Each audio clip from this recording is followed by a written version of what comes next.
¿Cómo están? Bueno, hoy vamos a terminar con la guía de potenciales termodinámicos. Voy a tratar de hacer los ejercicios 7, 10 y 13. El primero, el ejercicio 7, es el de agua sobreenfriada. No sé si ustedes saben, es posible congelar el agua, perdón, mejor dicho, lograr que el agua sea líquida aún a una temperatura menor que su temperatura de congelamiento, a menos de 0 grados. Eso es lo que pretendía hacer acá, pero no, como ven, no llegué a menos de 0 grados. Está entre menos 1 y 0 grados, así que, bueno, puede fallar. Hagamos igual la mímica de cuál es lo que piden en el ejercicio. La idea es que si uno tiene agua sobreenfriada, en principio es líquida, y en la medida que si realmente está sobreenfriada, una pequeña perturbación, por ejemplo un cubito de hielo, tendría que congelar al menos una parte del agua. Eso es lo que piden en el ejercicio. En el ejercicio 3.7 pregunta ¿qué fracción del agua se va a congelar ante la inserción de un pequeño cubito de hielo? No sé si llegan a ver, un poco se congeló, pero no. Evidentemente no es tan fácil lograr sobreenfriar el agua. Vamos a ver. Bueno, puede fallar. Bueno, ahora sí vamos con el ejercicio.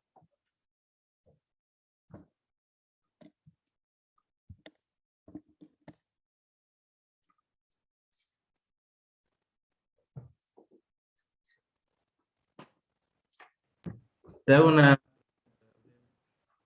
¿Cómo? te hago una pregunta. Cuando lo hiciste para preparar, ¿salió? No, la verdad estuve practicando toda la semana.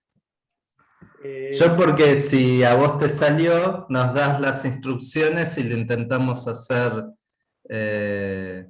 después cada uno en casa. Claro, sí, es un buen desafío probarlo. La idea es que tienen que conocer bien cómo funciona su freezer. A veces tarda 2 horas, puede tardar 4 horas.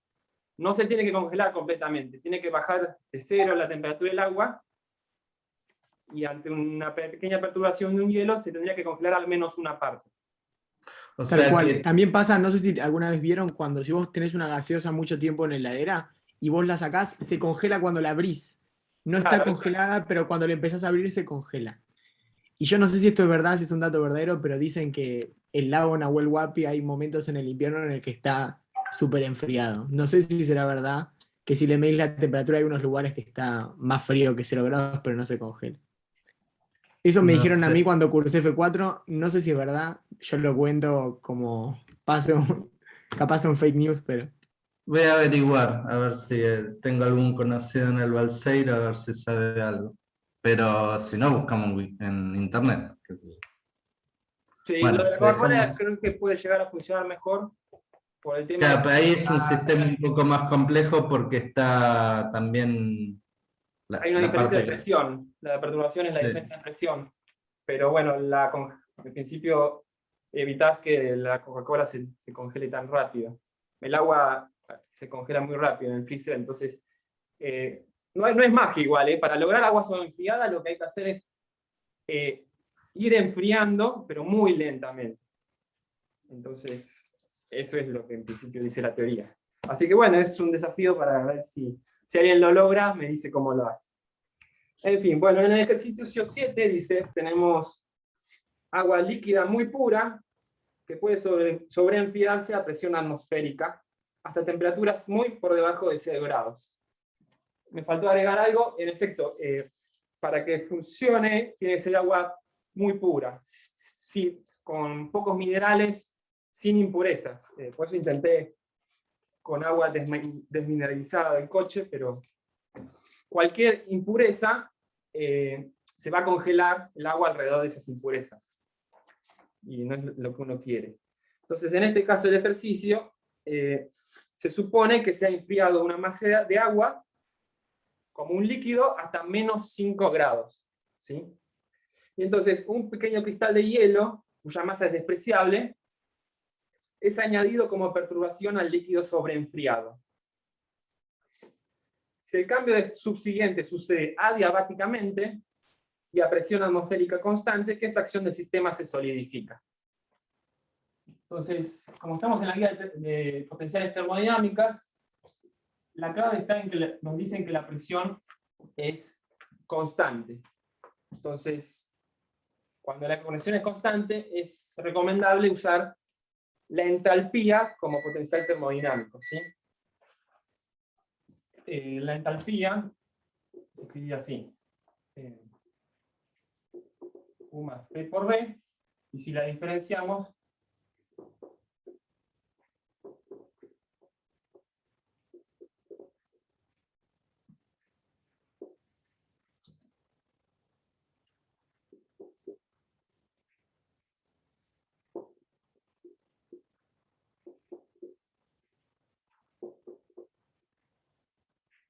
se nos cancelan los diferenciales de volumen.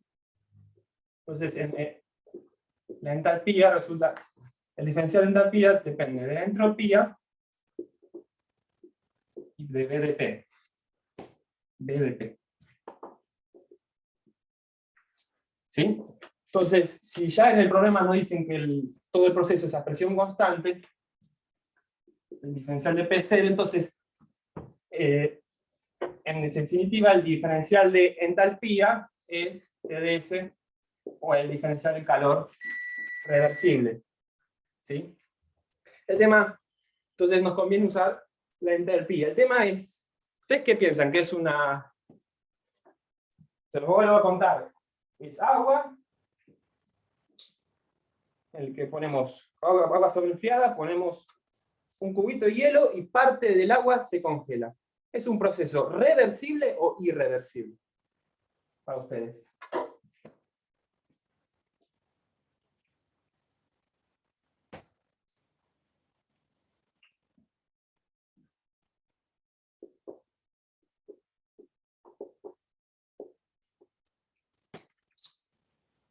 No sabe lo contestar.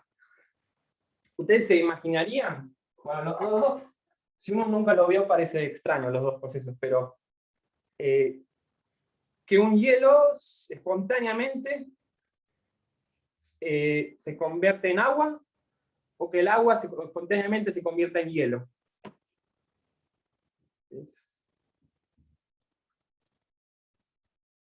Bueno, es algo que uno no... En efecto, es algo irreversible el proceso. Entonces, ¿cómo hacemos para calcular una función de estado, la variación de la función de estado, de la entalpía, en un proceso irreversible? Bueno, fácil, habría que idear un proceso reversible. ¿Sí?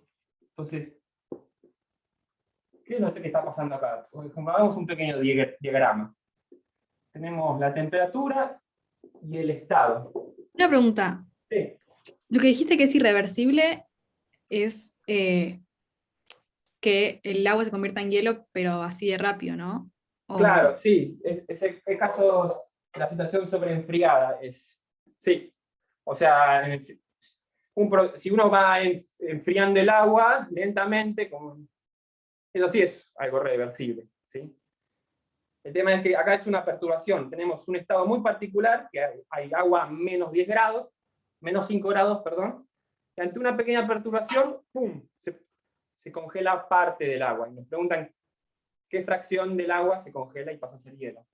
Y eso es algo irreversible. Pero bueno, la función de estado, o la entropía la podemos calcular a través de un proceso reversible que tenga el mismo estado final y el mismo estado inicial. ¿Sí? Por ejemplo, tenemos el estado inicial, que va a ser, inicialmente tenemos agua sobreenfriada, líquida, entonces tenemos a 268 Kelvin, y la tenemos líquida, ¿sí? Y en el estado final, bueno, no sabemos a priori qué tenemos, pero por ejemplo puedo dibujar, si esto es líquido,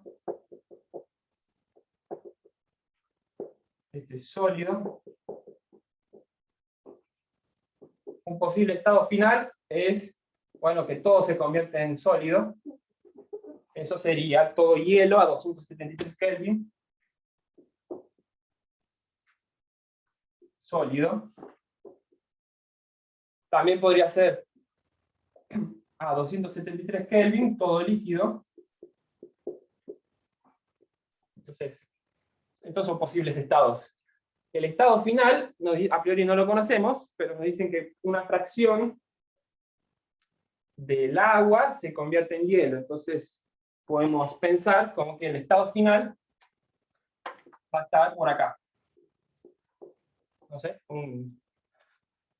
no va a ser ni completamente agua líquida a 0 grados, ni completamente hielo a 0 grados. ¿Están todos de acuerdo que este es un posible estado, que es el estado final?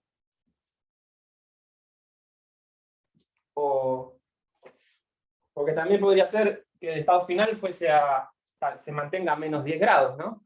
Menos 5 grados, a 268 Kelvin. ¿No les hace ruido algo de eso?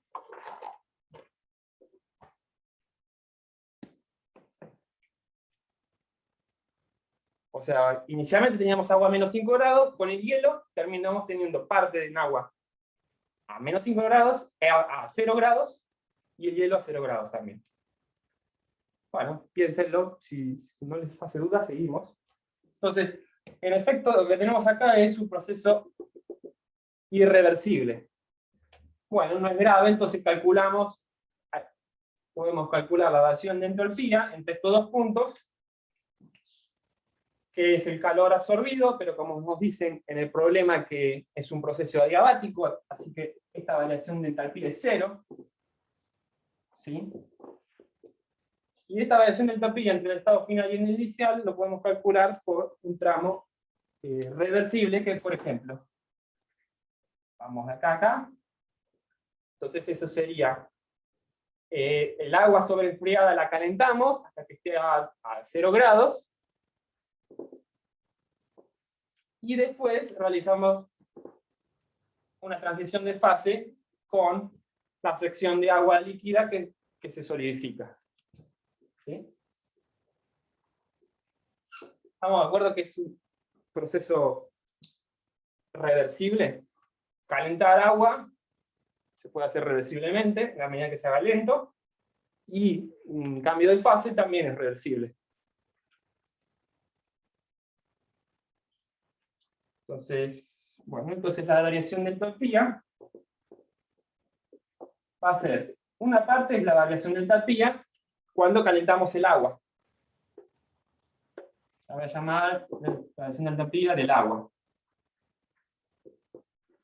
Y la otra parte es cuando se solidifica parte del agua.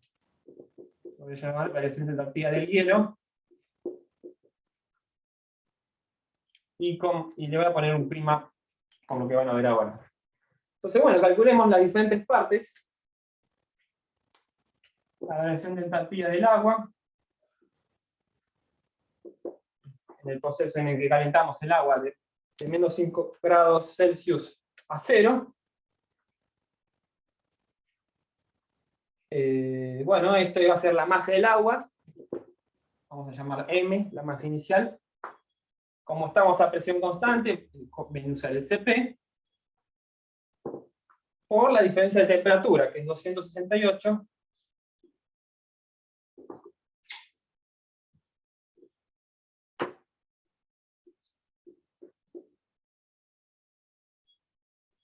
final menos inicial, 273 menos 268. ¿Sí? Entonces, esto queda MCP por 5 Kelvin. Fíjense que es mayor a 0. En efecto, para calentar el agua líquida, necesitamos, el agua líquida tiene que absorber calor. Entonces, y el calor que absorba es este. Este es en este proceso, en este proceso, y en el proceso 2, ¿vale? Es del H del hielo. ¿Qué es lo que está pasando? Bueno, acá hay un cambio de fase. Parte del agua líquida se solidifica. ¿Sí? ¿Qué parte? Bueno, ¿qué masa del agua líquida? Bueno, llamémosla M'. ¿Sí? Y que tiene que haber un intercambio, cuando hay una transición de fase hay un intercambio de calor, y eso está involucrado el calor latente, ¿sí? El calor latente de fusión.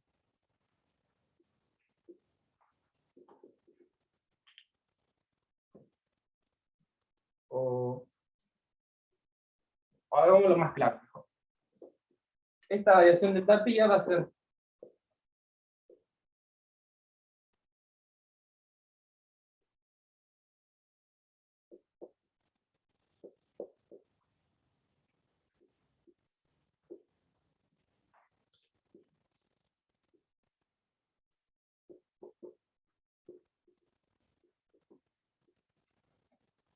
la variación de entalpía del agua inicial, pero que se termina convirtiéndose en hielo. ¿Sí? Entonces, acá está involucrada una transición de fase con el calor del latente de fusión.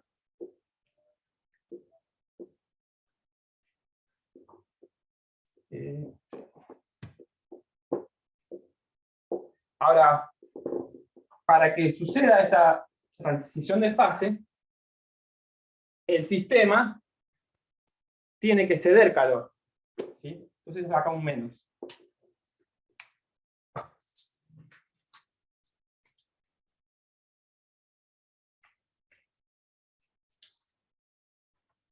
¿Sí? Esto es negativo. Para convertir agua en hielo, el agua cede calor y se convierte en hielo. Bueno, entonces la variación de entropía total va a ser la suma de estas dos cosas. Déjenme escribir acá.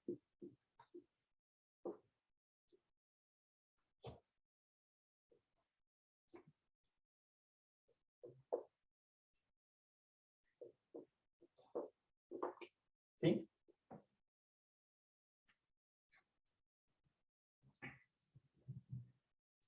Y como, a ver si puedo borrar, supongo que sí.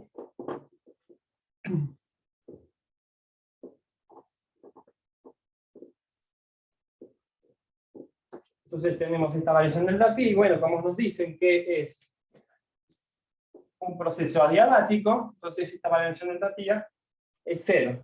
¿Sí? Y acá entonces podemos despejar la fracción de agua que se convierte en hielo. Despejamos M' sobre M.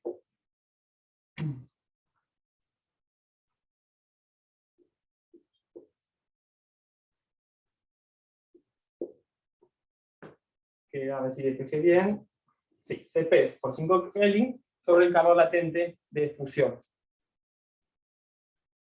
Fíjense que cuanto mayor es la temperatura sobreenfriada, una fracción mayor se va a congelar. ¿Sí? Bueno, en el experimento recién no sé qué había pasado, pero por ahí la diferencia de temperatura o estaba a 0 grados o muy poco, muy por debajo, muy cerca, muy por debajo de 0 grados, entonces la fracción que se debería haber congelado del agua no fue apreciable. ¿Sí? Que me parece que es un proceso un tanto inestable, ¿no? Es medio Que si no lo haces justo cuando sacaste toda la heladera, Sí, sí. habría que ver bien el video que mandó Tomás hace un rato, pero Sí, puede ser, sí, sí. sí. Y además, bueno, acá es algo adiabático, lo estamos considerando, pero bueno, a veces cuando la reacción es muy rápida también se puede considerar adiabático, pero bueno, eso no sé. Una pregunta. Sí.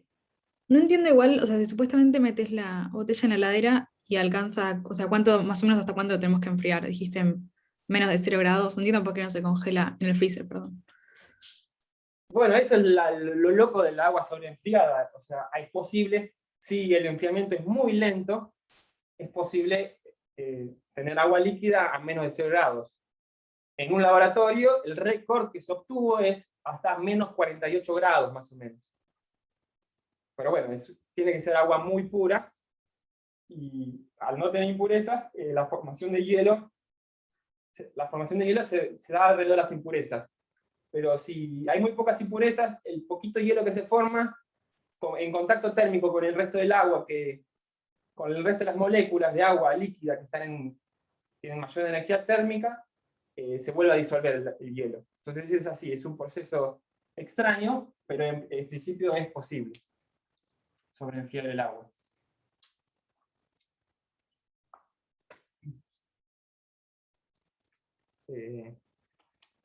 Bueno, entonces aquí esta es la fracción, se puede ir con el valor del calor latente en función del agua y el Cp del agua líquida, se puede calcular esta fracción.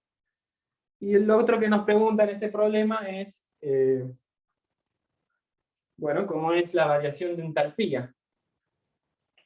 ¿Sí? Nuevamente, perdón, de entropía. La variación de entropía. Bueno, la vamos a calcular también en un proceso reversible, el mismo que hicimos antes. Va a ser, entonces, vamos a considerar una variación de entropía debido al agua que se calienta, el agua líquida que se calienta hasta 0 grados.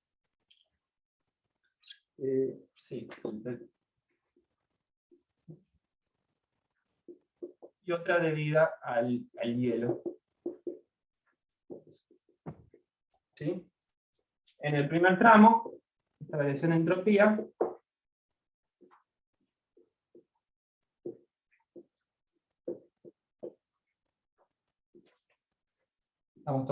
es la integral del diferencial Q sobre T en un proceso reversible. ¿Sí? Y bueno, el diferencial de Q es el diferencial de entalpía en ese proceso.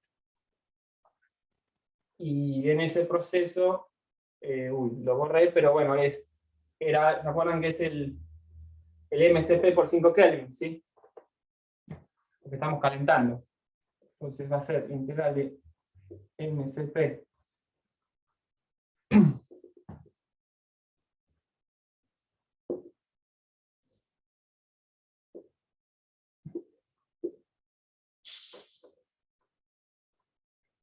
el MCP, perdón. Entonces, el integral en temperatura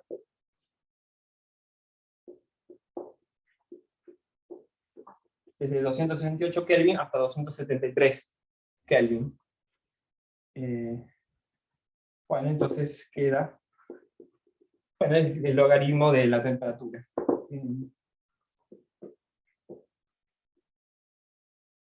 El cociente de temperaturas.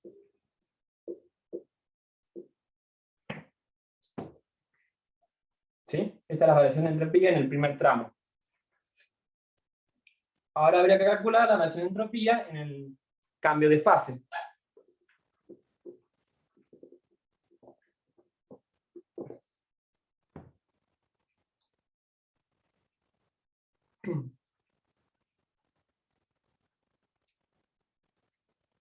Bueno, esto es fácil porque bueno, el cambio de fase se produce a temperatura constante, es a 0 grados. Podemos pensarlo como si estuviera en contacto con una fuente de 0 grados. Entonces es el calor absorbido por la fuente, el calor absorbido, perdón, que era menos M' por el calor latente de fusión, sobre la temperatura de la fuente, que es 273.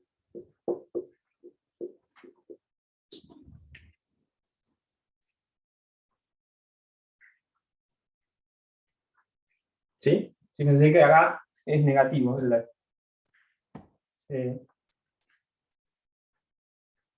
La variación de entropía en el cambio de fase es negativa. Con todo esto, entonces, sumando, la variación de entropía total va a ser, bueno,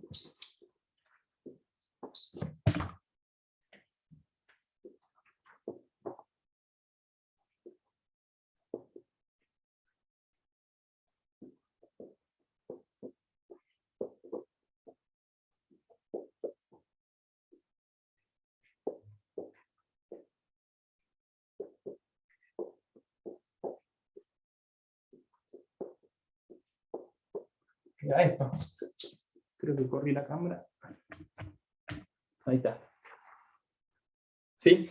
Bueno, y el signo de esto habría que ver, ¿no? Nosotros, si estuvimos en lo correcto, en que consideramos que el congelamiento de parte del agua sobreenfriada como un proceso irreversible, esta variación de entropía debería ser positiva, ¿no? Bueno, habría que hacer las cuentas, pero bueno, un pasito más nos puede ayudar. Lourdes te hace una pregunta. ¿Por qué quedó menor que 0? Se lo perdió. El hielo. Acá no sabemos cuánto da esto, si es mayor a 0 o menor a 0. No, el anterior decía. El del hielo. Bien, porque es el calor absorbido por el agua que se convierte en hielo sobre la temperatura. Pero esa agua, para convertirse en hielo, no absorbe calor, cede calor. Okay. Entonces se hace menos. Entonces, este menos, bueno, complica las cosas, porque acá se están prestando dos cosas. A ver. Este paréntesis además. Se están prestando dos cosas, así que a priori no sabemos el signo de la variación de entropía. Si es irreversible, esperamos que aumente la entropía, ¿sí? Entonces podemos hacer un pasito más, y es usar la relación entre la fracción de la parte que se congela de la que no se congela. Acá, por ejemplo, podemos sacar factor común, sacamos factor común M' por el calor latente de fusión.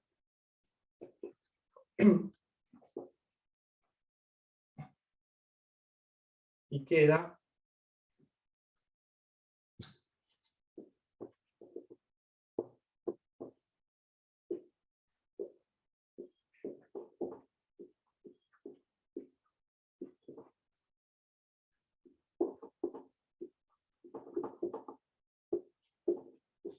si no me equivoco, da esto. Bueno, ahora M' por el calor latente de fusión, este es positivo. Habría que ver el signo de este corchete. Bueno, se los dejo a ustedes que hagan la cuenta. Si todo sale bien, esto es positivo. Entonces, en efecto, es un proceso irreversible, ¿sí? ¿Alguna duda? ¿Acá?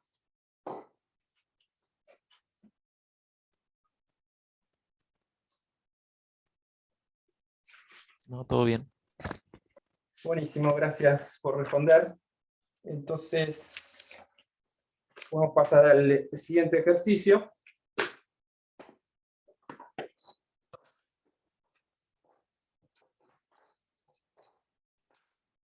Déjenme borrar.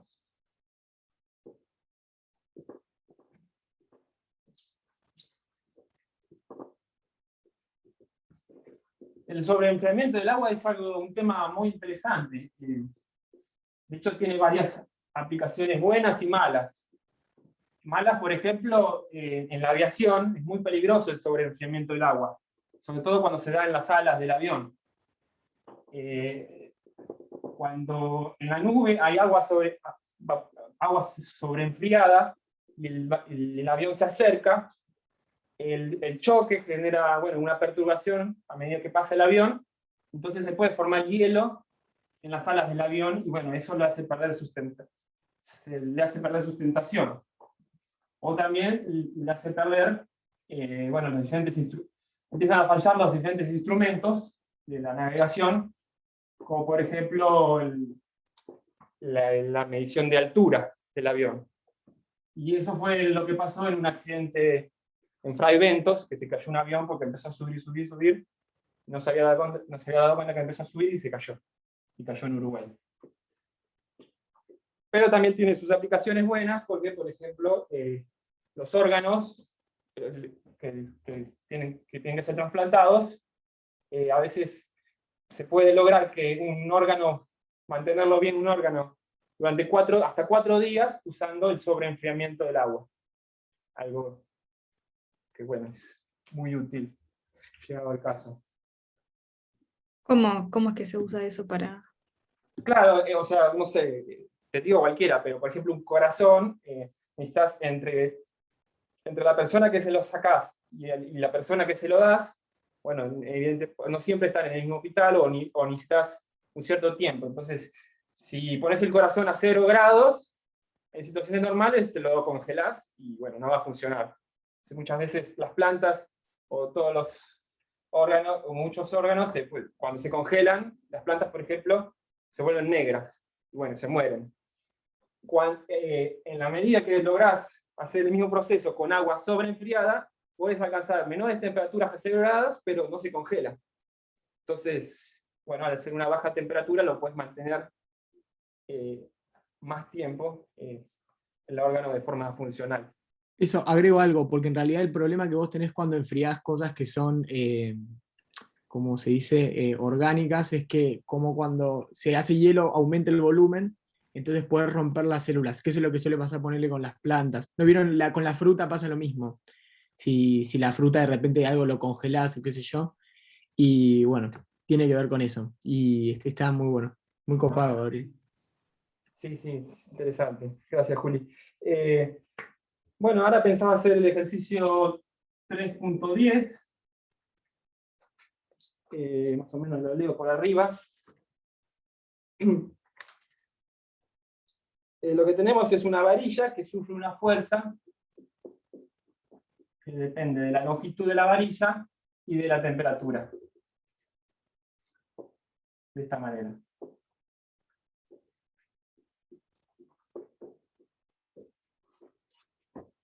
¿Sí? Bueno, y además nos dicen que la capacidad calorífica a longitud constante, a temperatura T y longitud L0, o sea, la longitud natural, es V por T. ¿Sí? Esos son los datos del problema. Y nos dicen, bueno, primero escribir el primer principio. Principio en forma diferencial que nos dice, diferencial de U, delta Q, más diferencial del trabajo. El delta Q lo podemos escribir como T diferencial de S, y el diferencial del trabajo en este caso es, el trabajo que realiza la varilla es la fuerza por diferencial de longitud, sí, F de L. Bueno, de acá podemos escribir el diferencial de entropía en términos de los otros diferenciales. Nos queda U sobre T menos F de L. Gabriel, Sí. un comentario. No, simplemente hacer notar que el trabajo que puso ahí es el trabajo externo. ¿Sí? Que el W que puso ahí lo está usando para el trabajo externo, y a todas luces el trabajo externo que uno tiene que hacer para cambiar la longitud de la varilla en una cantidad de L es F por DL. ¿Sí? Pero no se confundan con eso, nada más. Ok, gracias por la aclaración, sí.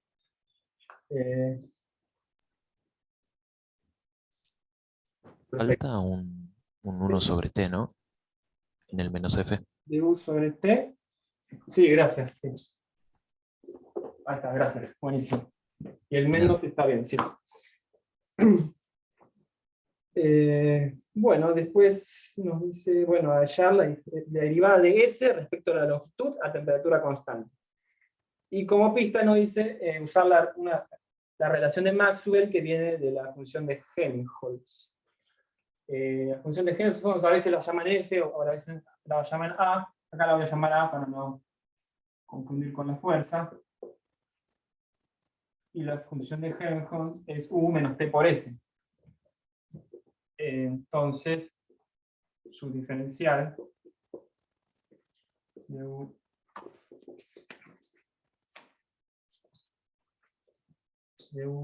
menos T de S menos S de T, o a su vez es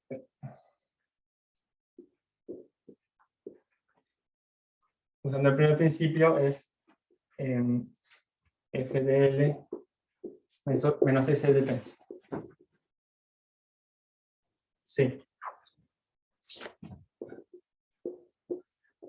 Bueno, las ventajas de las relaciones de Maxwell es que hay relaciones entre las derivadas segundas, ¿sí? Y eso venía a cuenta porque la función de Helmholtz, el diferencial de la función de Helmholtz es un diferencial exacto. Entonces, por ejemplo, acá podemos ver que la derivada de A con respecto a L a T constante es la fuerza F.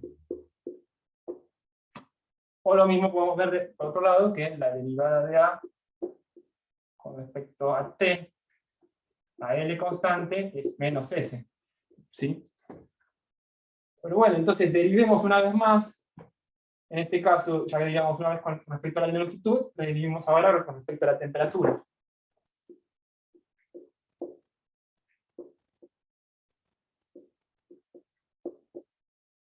Y eso va a ser entonces la derivada de F con respecto a T. A L constante.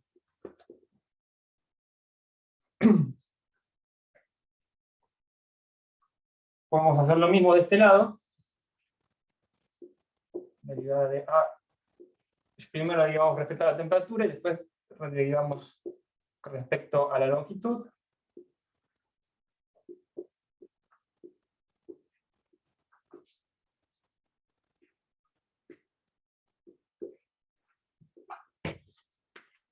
Bueno, pero en la medida en que se cumpla que como la función de Helmholtz es exacta, entonces estas derivadas segundas son iguales, ¿sí? Entonces, bueno, entonces encontramos una relación, una de las relaciones de Maxwell, que relaciona la derivada de la fuerza respecto a la temperatura a longitud constante con menos la derivada de la entropía con respecto a la longitud a temperatura constante. Y lo que nos pedía entonces, está acá, lo agrego por acá, nos pedían entonces la derivada de la entropía respecto a la longitud a T constante. Entonces con este menos es menos la derivada de la fuerza con respecto a la temperatura a L constante. Bueno, hagamos esta derivada, derivamos una fuerza con respecto a la temperatura, que la tenemos acá, y eso es relativamente fácil. 2AT, digo fácil, pero seguro que me equivoco. 2AT, sí, por L menos L0. Entonces, lo que nos pedían era menos 2AT menos L menos L0. Esto era uno de lo que pedía el ítem B. ¿Sí?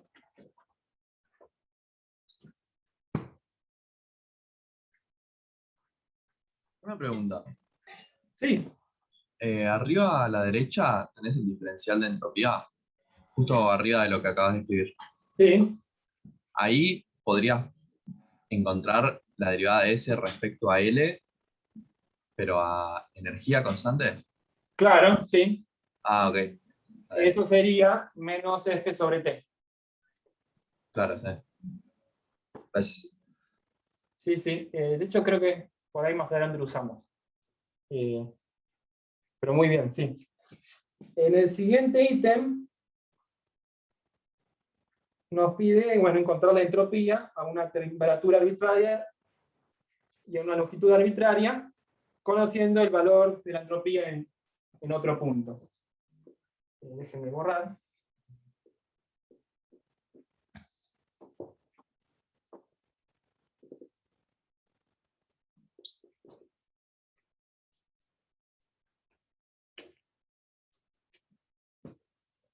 El problema nos recomiendan, nos dan como pista un diagrama LT, longitud, temperatura, y nos dicen, bueno, conociendo la entropía en este punto A,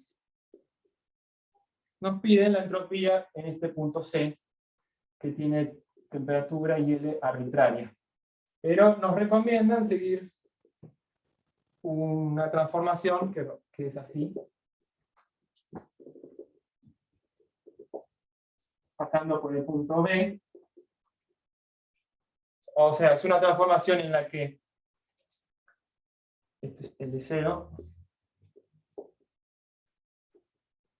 Nos recomiendan seguir este camino, una transformación a longitud constante, aumentando la temperatura, y luego una transformación a temperatura constante,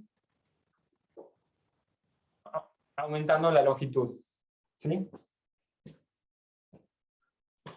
Entonces, bueno, hagamos ese proceso partiendo del diferencial de entropía que calculamos antes. Lo tenemos acá. El diferencial de U sobre T. El diferencial de U, bueno, escribámoslo explícitamente, va a ser la derivada de U respecto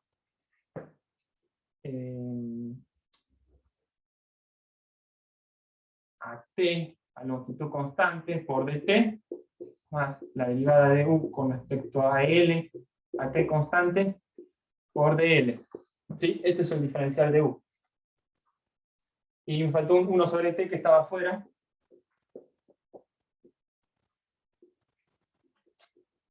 Menos la fuerza la fuerza sobre T por el diferencial de L.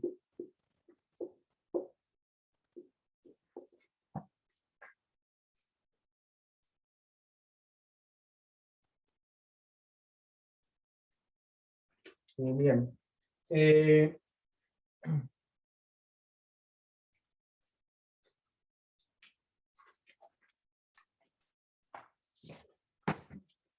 Bueno, en este primer proceso es AL constante, ¿no? Entonces, todo lo que tiene que ver con el diferencial de L es 0. Entonces, todo lo que tiene que ver con el diferencial de L no nos importa. Entonces, nos queda solo esta primera parte. Entonces, en la evaluación de entropía, en el tramo de A a B,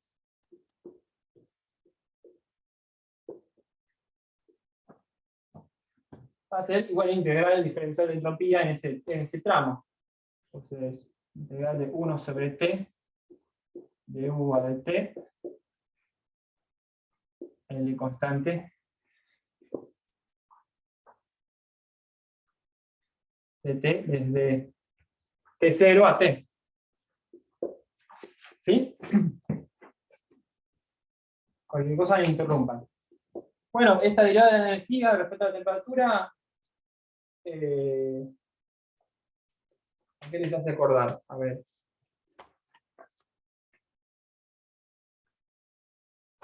¿No es como una capacidad calorífica, pero a L constante sería? Bien, exacto, muy bien. Y fíjense que no solo es a L constante, sino que es a L igual a L0, porque en este tramo estamos en L0. La longitud es constante y es L0. Y coincide con la capacidad calorífica que vos decís, que nos da como dato el problema. La capacidad calorífica a L constante, a cualquier temperatura, pero a longitud L igual a L0 es B por T. Usando eso,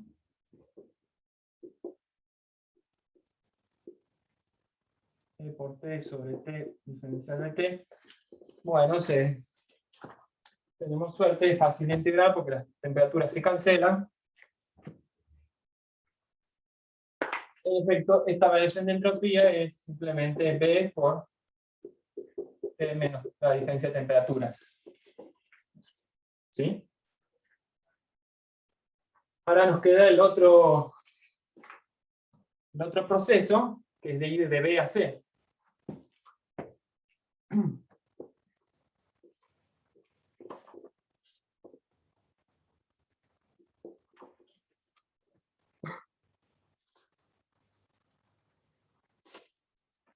¿Sí? ¿Y qué podemos hacer?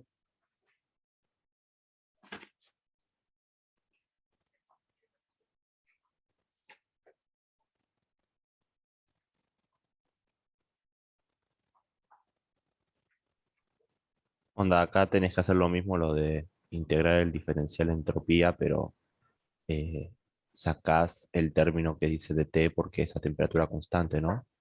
Bien, muy buena idea. Entonces, este término no va a estar, el que depende del diferencial de T, quedan los términos con la longitud. Ahora, bueno, la fuerza la conocemos, está bien, pero la derivada de U respecto a la longitud, a T constante, ¿eso lo conocemos?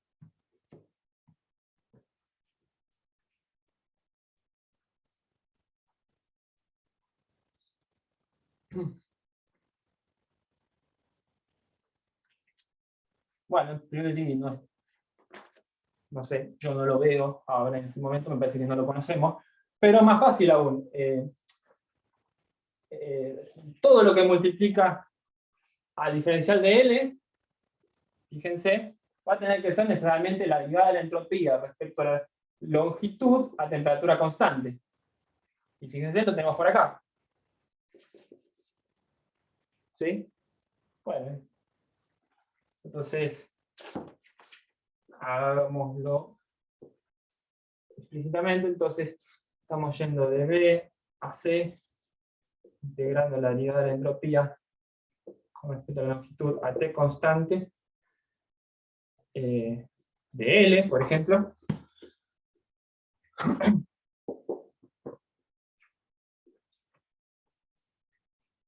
Bueno, esto es lo que nos había pedido antes el ejercicio, entonces es menos 2AT L menos L0,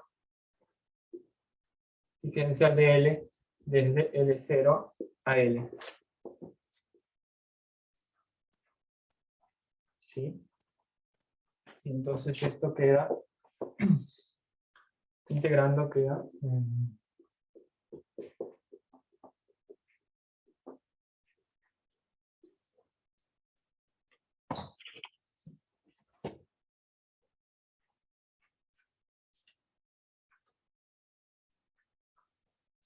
¿sí? Esta es la variación de entropía en este tramo, de B a C. Con esto, entonces, la variación de entropía total, desde A a C, va a ser la suma, ¿no?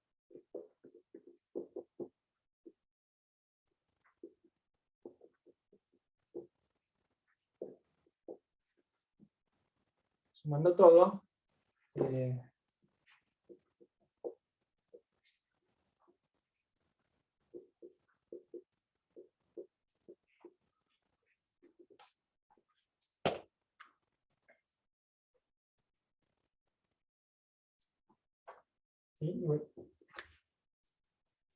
Fíjense, entonces tenemos, si esta variación de entropía era S en C menos S en A, S en A nos dicen que es dato, entonces estamos obteniendo la entropía para cualquier temperatura y cualquier longitud.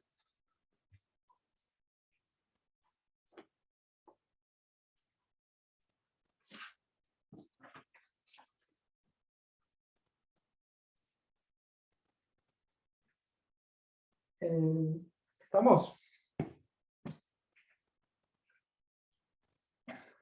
son cuentas, no sé si hay mucho más para decir. Perdón, ¿qué es sí. lo que hiciste cuando hiciste la diferencia de entropía entre B y C? ¿Sí? Perdón, mi perro ronca y bueno. O sea, hiciste DT0, pero ¿cómo? Me perdí cómo sacaste el resto. Bien. La diferencia de entropía entre P y C, fíjate que es este tramo. Yendo desde temperatura T y longitud L0 a temperatura T, longitud L. O sea, solo cambia la longitud. Sí. Entonces, el diferencial de entropía en este tramo solo tiene que ver con la derivada de la longitud a T constante. Entre B y C, o si querés, entre L0 y L. ¿Sí? Bueno, es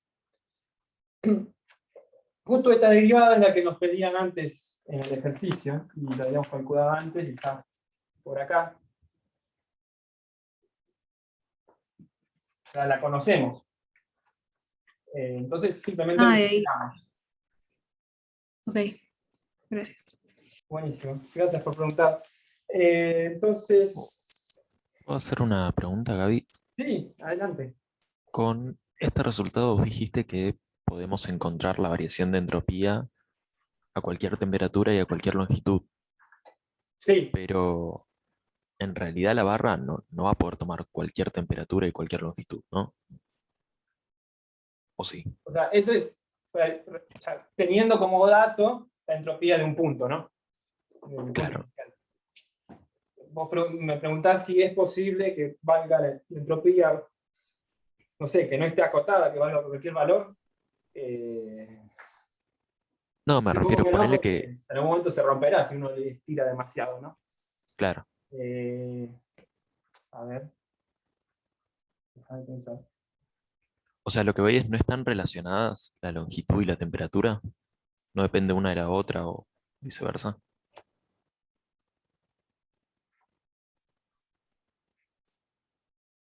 Si querés, están relacionadas a partir de la fuerza. Es como que esto sería el equivalente a la ecuación de estado que tenemos. Fuerza igual a t cuadrado por L menos T0.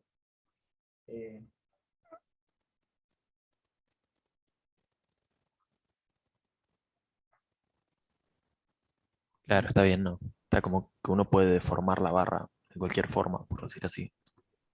Sí, sí, esto es como la ecuación de Newton de un resorte, de un antirresorte, porque esto es positivo, así que sí, en principio no podés deformarlo tanto como uno quiera. No sé. No sé ¿Para cuánto. cuál era la pregunta, Gaby? Sí, la pregunta está buena. Dicen si hay una relación entre la temperatura y la longitud. Y la da la ecuación de estado. Lo que pasa es que vos ahí estás definiendo cuáles son tus variables de estado. Estás trabajando con temperatura y longitud, pero también podrías trabajar con longitud y fuerza o con temperatura y fuerza, de la misma forma que vos operabas para un gas ideal. Tus variables de estado podían ser, no sé, la temperatura y el volumen, o puede ser la presión y la temperatura, etcétera, etcétera. ¿Sí? No se me ocurre nada más que decir ahí. No, está bien, igual ahí me quedó un poco más claro. Buenísimo. Perdón, ¿ibas a decir algo más? No, No, yo dije no. buenísimo. Eso. Buenísimo, bueno, gracias por preguntar. Entonces, bueno, el siguiente ítem nos dice, bueno, calcular la capacidad calorífica a L constante, bueno, para una longitud de L arbitraria, no necesariamente para L0, que era la que nos daban de dato. ¿Sí? No sé si me va a entrar. Así que bueno, por las dudas borro.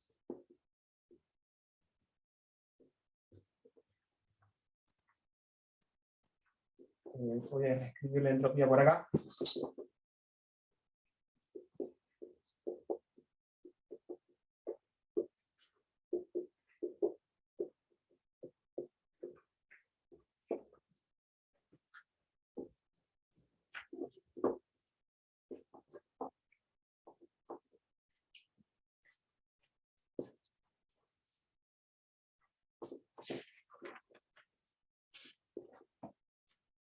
Entonces nos preguntan por la capacidad calorífica C sub L de T y L arbitrarios. Bueno, ¿qué es una capacidad calorífica? Es esencialmente el delta Q sobre dt a L constante, ¿sí? Pero el delta Q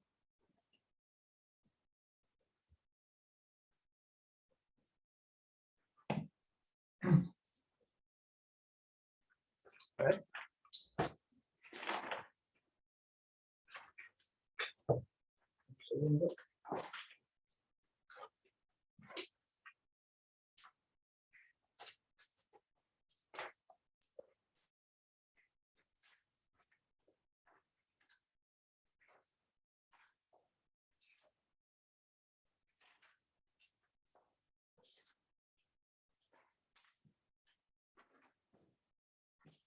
Sí, digo bien.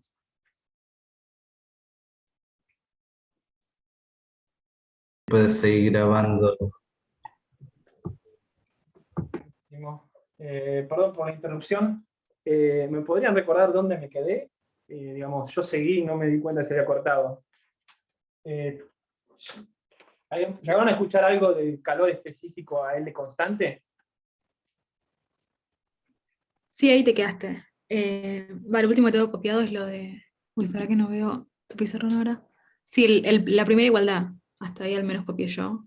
Y después no tengo nada más. Ah, perfecto. Bueno, vamos de vuelta entonces.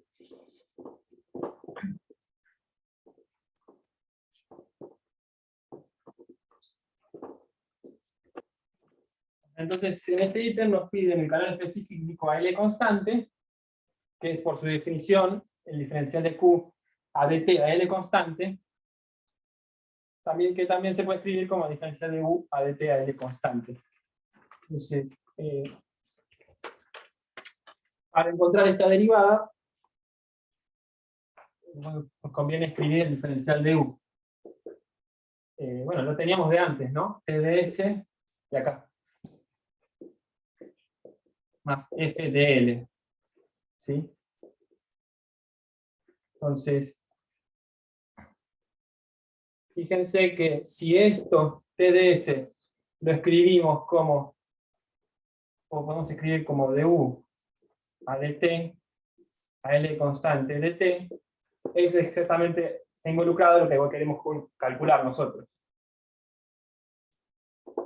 Entonces, hay que escribir, entonces escribamos el diferencial de S.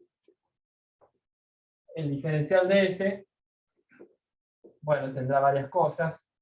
Una que depende de la temperatura, algo que multiplica dt, y algo que multiplica diferencial de longitud. Lo que después nos multiplica diferencial de longitud no nos importa, porque estamos calculando, buscando la capacidad calorífica L constante. Lo que sí multiplica diferencial de temperatura, sí. Pero esta derivada la podemos calcular a partir de la expresión de entropía que conseguimos anteriormente. Entonces, la derivada de S a dt a L constante, derivando respecto a la temperatura, D por T, menos AL menos L0 al cuadrado. ¿Sí? Entonces, ds es aquello por dt. ¿Sí? Entonces, TdS va a ser T por diferencial de S. ds, esto no nos importa, ds es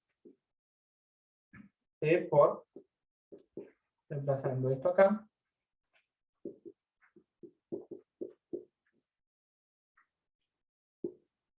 diferencial T, ¿sí? Porque más la parte con más F de L. ¿Okay?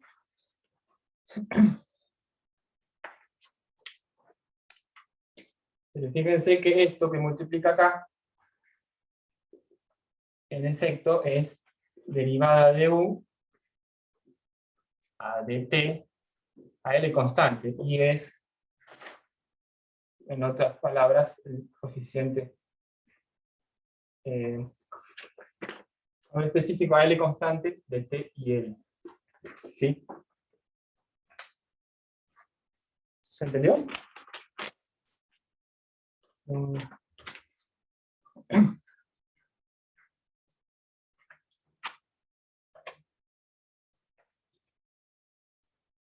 Sí, perfecto.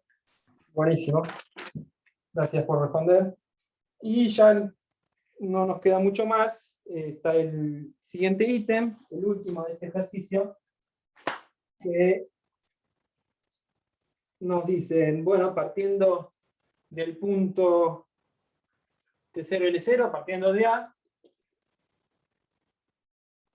se ejerce tracción sobre la varilla aislada diabáticamente en forma reversible hasta alcanzar el punto C. No sé cómo será, pero de alguna manera reversible. ¿Sí? Y adiabáticamente.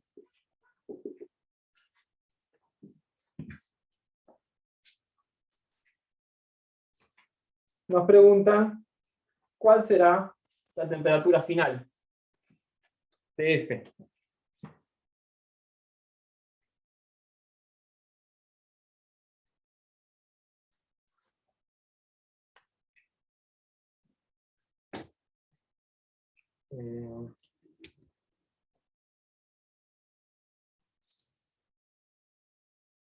¿Qué pasa en una situación adiabática?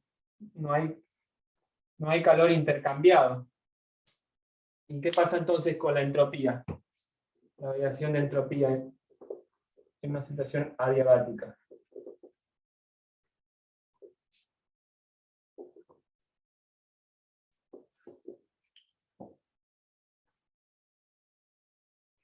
¿Se cortó de vuelta?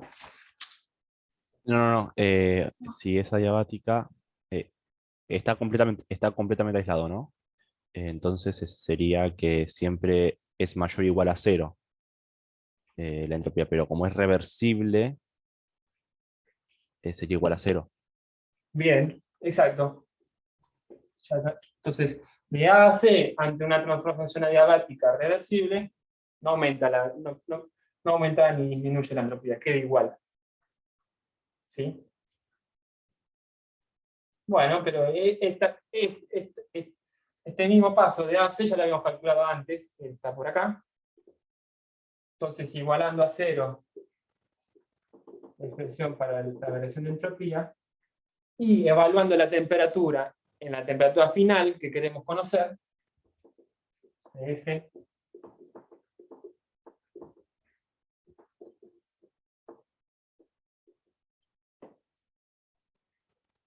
bueno, de acá se saca la temperatura final. ¿Sí?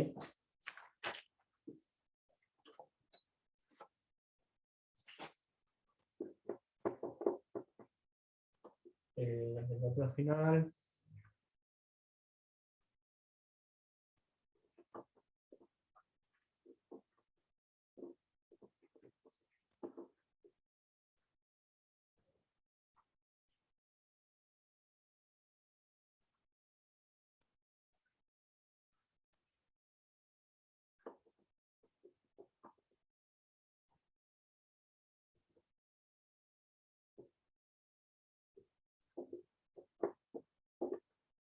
Creo que ahí está. Más o menos acá.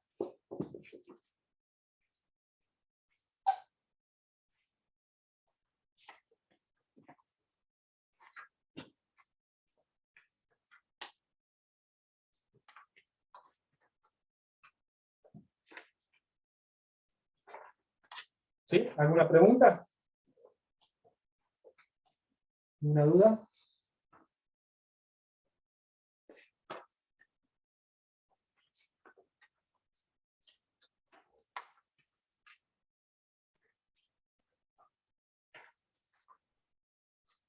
Disculpa, David. Sí. En el, en el ítem anterior, cuando calculas de S a de T al constante, Sí. cuando derivas, ¿por qué sigue el T ahí si es B por T arriba de lo que escribiste? Porque dice de memoria, me parece. Este T no está. Sí. Sí. B menos. Y arrastré el error acá, sí.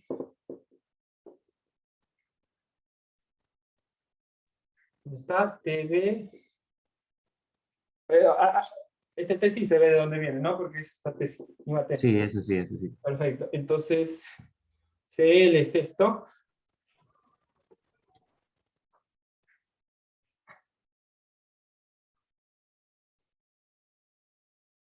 Ahí está, creo que ahí ya no hay error. Gracias. Sí, se me pasó.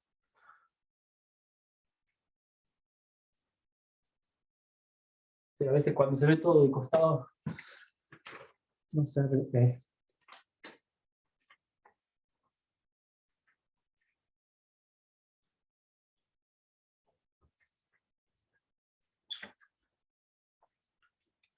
Bueno, entonces quedaría el último ejercicio, que es el de las isotermas del gas de Van der Waals, que es el 3.13. Si quieren ir mirando el dibujo, voy a tratar de copiar el dibujo, pero es un poco confuso. Hay algo raro en ese dibujo porque no me convence mucho. Pero...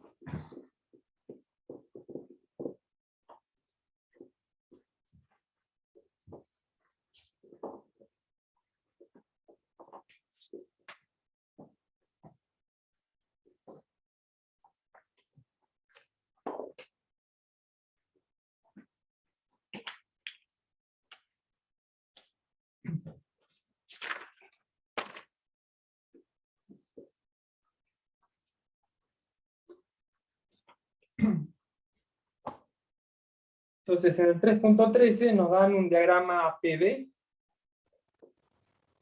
Voy a tratar de dibujarlo.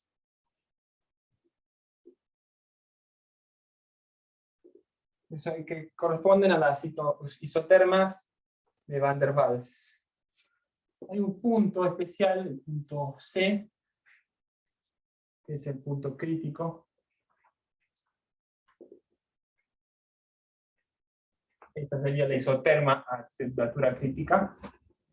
Después por encima, a temperaturas mayores, hay otro tipo de isoterma. Por debajo hay unas isotermas que hacen como una... tienen mínimos y máximos.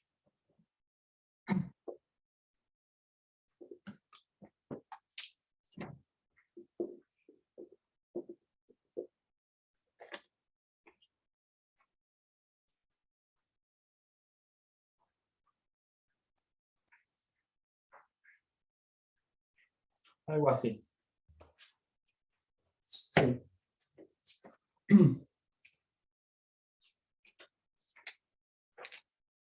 Entonces, ¿qué nos dice este diagrama? Bueno, a volúmenes muy grandes y presiones bajas, tenemos un gas, ¿no?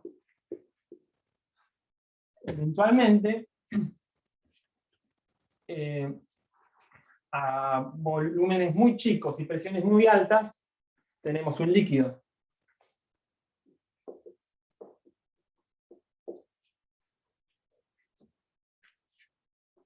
Y en el medio, bueno, pasan cosas.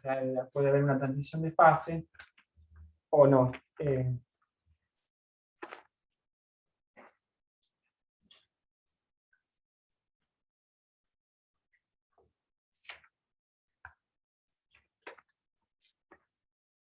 Lo que nos pide el primer ítem del ejercicio es encontrar las coordenadas del punto crítico. ¿Sí? Fíjense, todo alrededor de esta curva roja es el borde, el límite entre el gas, la zona de gas y la zona de líquido. ¿Sí? Y nos piden encontrar las coordenadas de ese punto crítico, que va a estar, bueno, va a tener un volumen crítico y una presión crítica. ¿Cómo se les ocurre hacerlo? ¿Qué de particularidad tiene este punto crítico? O su isoterma.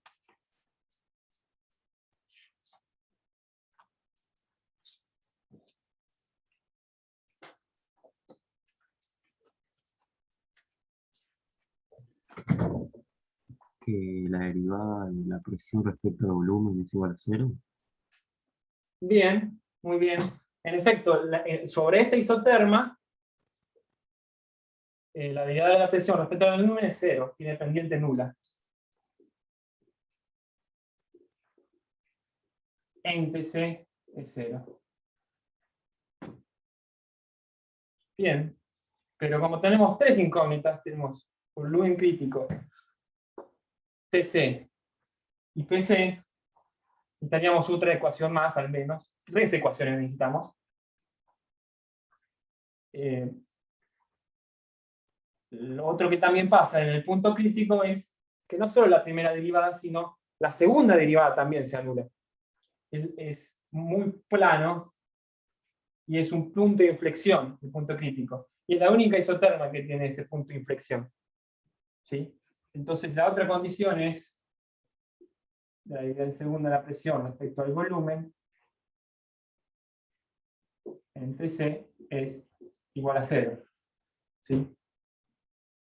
Estas dos cosas en TC en el punto crítico. Hay que evaluarlas y guardarlas en cero. ¿Sí? Y tenemos tres incógnitas con dos ecuaciones, nos faltaría una ecuación más, que bueno, es la ecuación de estado del gas de Van der Waals.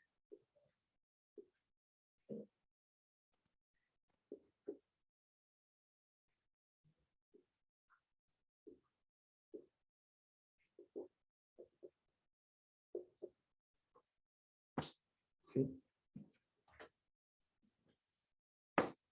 Entonces, tres ecuaciones con tres incógnitas se puede despejar, ¿no?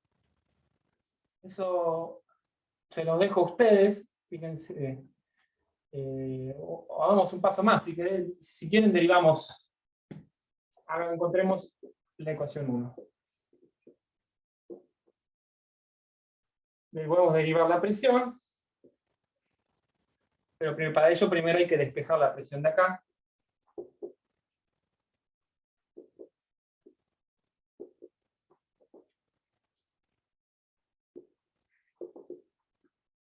¿Sí? Y ahora sí, cuando tenemos la presión, podemos derivarla una vez en el volumen. Entonces, 0.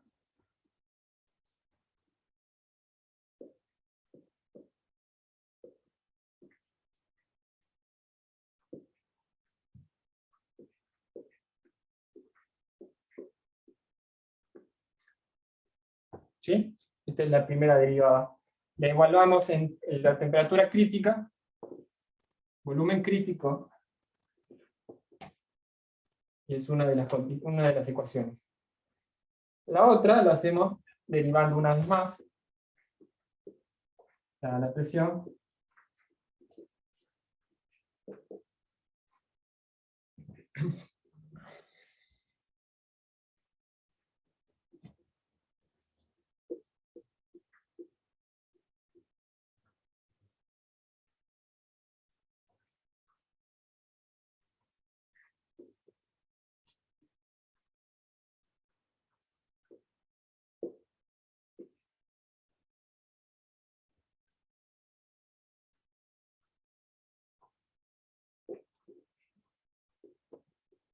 ¿Sí? Y todo en el valor crítico.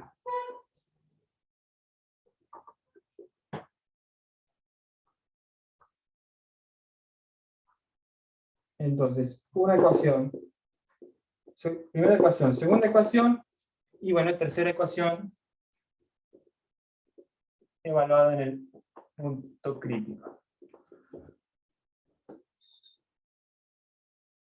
En principio lo despejan, no creo que no vale la pena hacer las cuentas porque no me van a salir, pero les dejo el resultado. La presión crítica es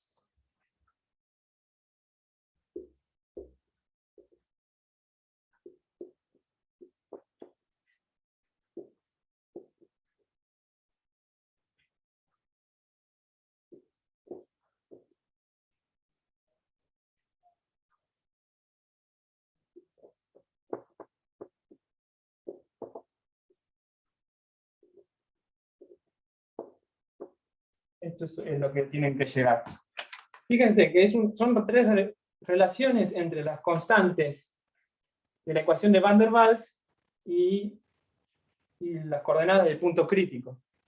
Entonces, experimentalmente, si uno quiere determinar las constantes para un dado gas, las constantes A y B de la ecuación de Van der Waals, bueno, uno podría buscar experimentalmente cuál es el punto crítico. Pero bueno, para ello hay que determinar tres valores para obtener dos constantes. ¿Sí? Bueno, esta parte es cuentosa, así que fíjense si llegan a estos resultados. El ítem B es un poquito más interesante.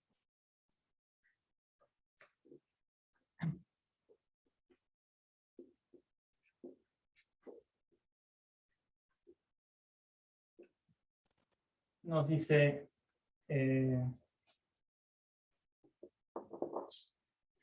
nos dan otra figura, es en particular una de estas isotermas, que por ejemplo es, esta.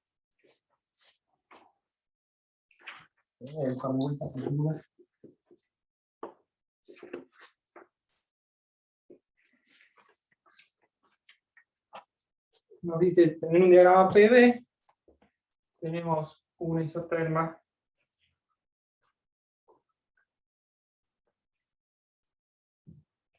de esta forma, con una línea acá en el medio. Esta curva roja también es una isoterma, y corresponde a la transición de fase. ¿Sí? Fíjense que las transiciones de fase vapor-líquido se desarrollan a presión constante. Y también temperatura constante, porque también es una isoterma. Entonces lo que nos preguntan es demostrar que las áreas definidas, estas áreas son iguales.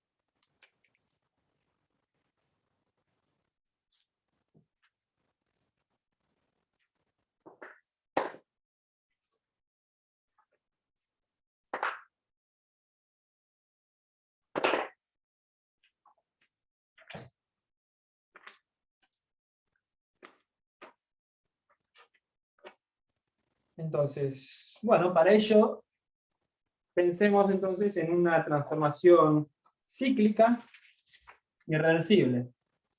Por ejemplo, podemos tomar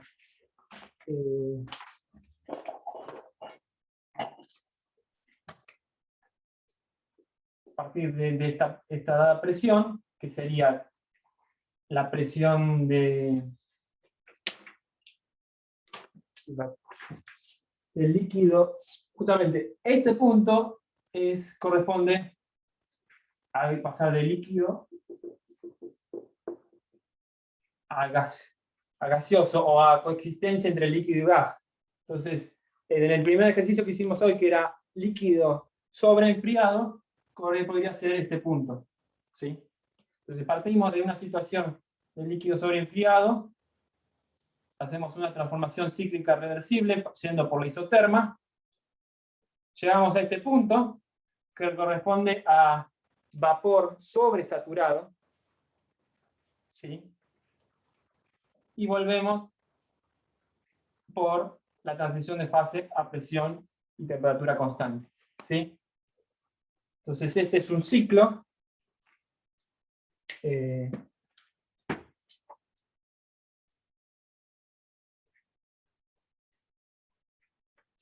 reversible y cíclico.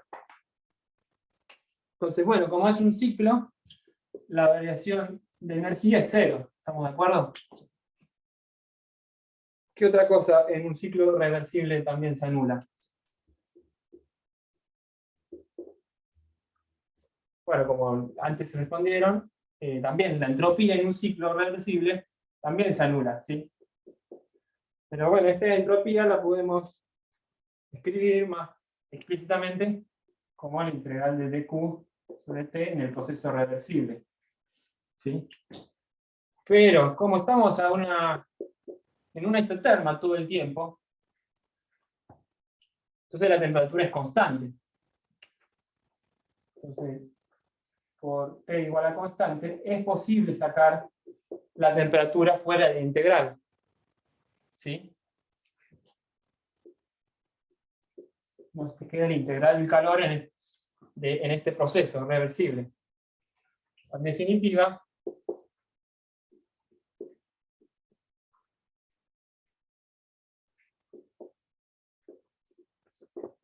el calor es cero intercambiado.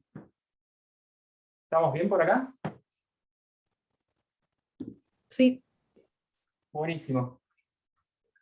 Entonces, bueno, el calor es cero, la radiación de energía es cero, entonces, si el calor Q es, la radiación de energía es Q menos trabajo, Q más trabajo, es lo mismo, en efecto, si esto es cero, entonces el trabajo es cero. Entonces, en este ciclo reversible, no se puede realizar trabajo, pero como el trabajo es la integral de la presión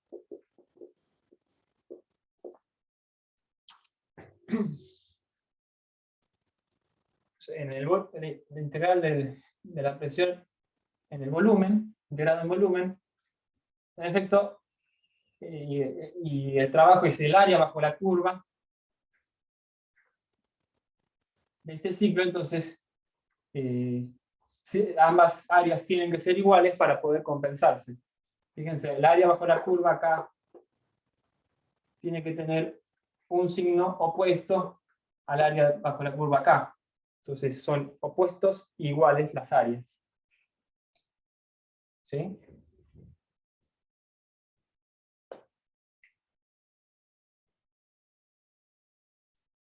¿No les hace algo ruido a ustedes?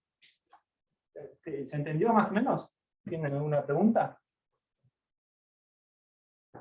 Estamos terminando.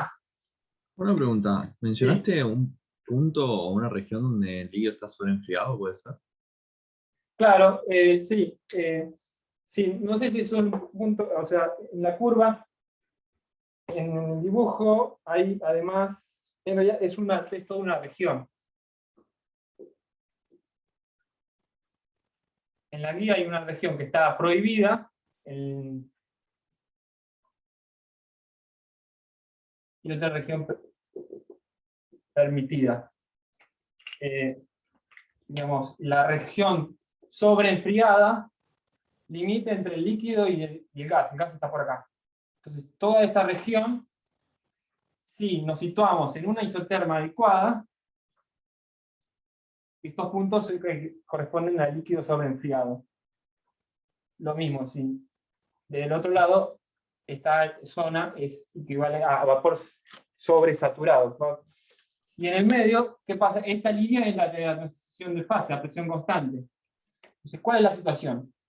A volumen muy grande y presión baja tenemos el gas diluido. ¿Sí? Vamos disminuyendo el volumen. Llegamos a este punto, que es que tiene la presión de saturación, se le llama. Y acá hay dos caminos. Dos caminos tiene el héroe. O realizamos la transición de fase líquido a vapor, que es a presión constante, vamos por esta isoterma a presión constante. ¿Sí? O podemos seguir la isoterma de Van der Waals. Entonces, o sea, las dos opciones. Lo más estable es que uno venga por acá y si uno no le presta mucha atención va a ir por este isoterma a presión constante. Lo rojo que sería, tenemos una coexistencia entre líquido y vapor. ¿Sí? Si uno sigue por la isoterma de Van der Waals, tiene algo más complicado, que es algo más homogéneo. ¿Y de qué depende qué sucede? Bien, bueno, hay que tener... a ver, ya te digo, el Fermi lo dice bien. Digamos, hay que comprimir el vapor muy cuidadosamente y lentamente. Y dice además que mantenerlo libre de partículas de polvo, ¿sí? Entonces, si uno toma cuidado, puede llegar a alcanzar una presión más alta que la presión de la transición de fase. Entonces, la pregunta que les hago es, ¿todo bien? Vimos que las áreas son iguales porque el trabajo bajo la curva, el área bajo la curva se anula en total, en todo el ciclo. Ahora, ¿qué pasa si elegimos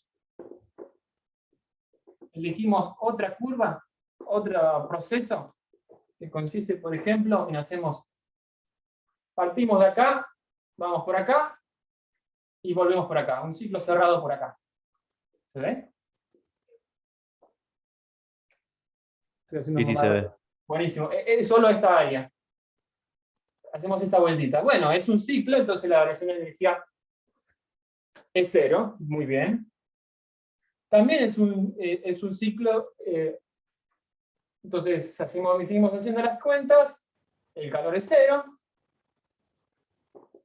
entonces el trabajo es 0. Entonces el área bajo la curva es 0. ¿Y eso es cierto?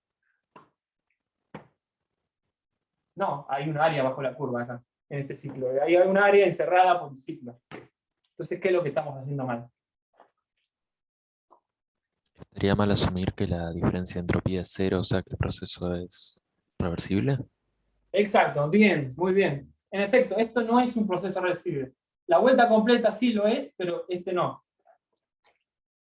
¿Por qué? Bueno, porque un poco habría que prestar atención qué es este punto, ¿no? Este punto es interesante, porque nosotros venimos con líquido, y vamos aumentando el volumen, disminuyendo la presión. Si seguimos como vamos por Van der Waals, estamos en una situación en donde tenemos un líquido, una especie de líquido sobreenfriado, que de alguna manera llegamos a este punto. En este punto representa dos estados al mismo tiempo. Uno, el de la transición de fase, y otro, el del exotema de Van der Waals. Pero la transición de fase sólido, líquido o vapor es algo estable, ¿no? Uno lo ve todos los días. O sea, ustedes me preguntaron qué era la otro caso. Me preguntaron por cómo era el isotema de Van der Waals. Esto es, podemos decirlo, es heterogéneo, hay dos fases bien distinguidas, pero es más estable.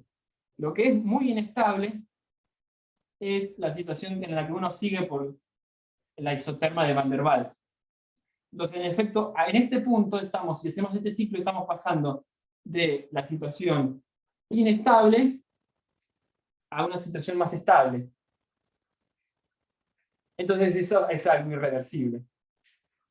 Porque espontáneamente no puede ocurrir lo inverso.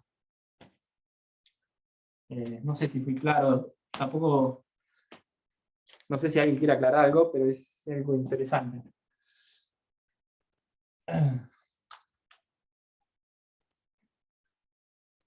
Una pregunta, ¿esta región que es no permitida puede ser Sí. la punteada?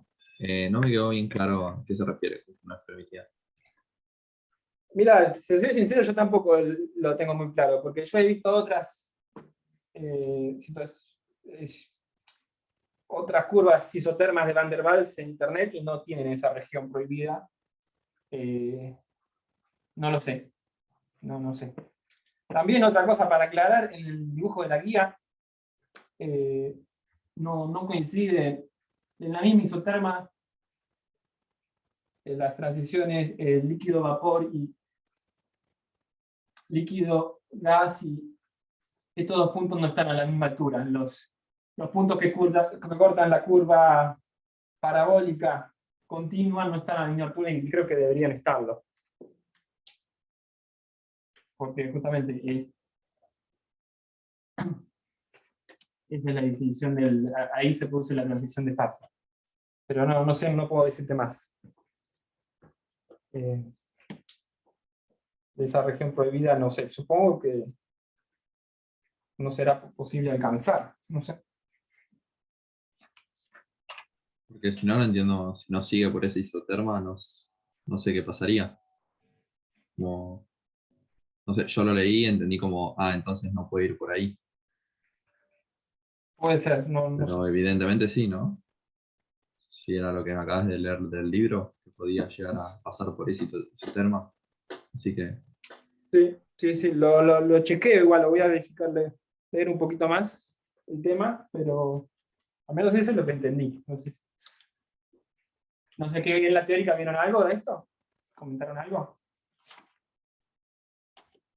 sí, lo vimos hoy. Pero también creo que me había agarrado esa duda, o no sé, o me agarró ahora. Bueno, lo reviso. No sé, ahora no te puedo dar una respuesta satisfactoria. Así que bueno, con esto corto la grabación.